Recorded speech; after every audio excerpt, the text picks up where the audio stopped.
Jarimalar to'langan bo'lganda planshetdan chiqib kelmas, hurmatli haydovchi. Men to'latganman, aka. Men vaqtim yo'q siz bilan tortishib o'tirgani. Bu to'langan. Siz planshetingiz ishlamasa, men nimaga javob berishim kerak, aka? Ba'zi ishlayapti. Men nohaq bo'lsam tortishadigan odam emasman, aka. Bo'ldi, chekini keladi, ko'rsataman, aka. Marhamat, chaqirtiring bo'ldi. Bo'ldi, Ba'zi hop ishlayapti, bizda hech qanaqa muammo bo'layotgani yo'q. Sizga bu yoqda vaqtim yo'q, siz bilan artishib, bu sizni ishdan qolishdi, aka. Alo. Islom, yaxshimisiz? Ishxonadan 200 metr pastroq turibman. Jarimani to'laganmidingiz? Keling. Bo'ldi, kelyapti, aka. Bo'ldi, kesin. Hozir masala muammo yo'q. Aka tinchlikmi? Assalomu alaykum. Assalomu alaykum. Jarimani to'laganmidingiz? Chekin olib keldingizmi? 2 kun avvalgimi? Ha. Ishlatib qo'ydim aka pulni. Nimaga ishlatib qo'yasiz? Nimaga aytmaysiz? Men bular bilan tortishyapman u. Uzr aka. Nimaga bir og'iz aytsangiz, yana beraman u puldan, nima muammo? Doim aytganimni qilmaysizlar sizlar.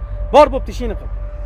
Hurmatli komandir, uzr, 1000 bor uzr, meni kechiring. Bo'ldi, mashinani jarima maydonchasiga qo'yishga roziman, bo'ldi. Ayb menda. Men sizni tushundim, hali ham kech emas, to'lab olsangiz bo'ladi. Hozir to'lab olsam, keta olamanmi? Albatta. Bo'ldi, hozir to'lab beraman, aka. Mana aka, to'ladim. Bo'ladimi? Bo'ladi. Bo'ldi, tushunarli. Mana hujjatlaringiz. Rahmat. Ketishingiz mumkin. Oq yo'l.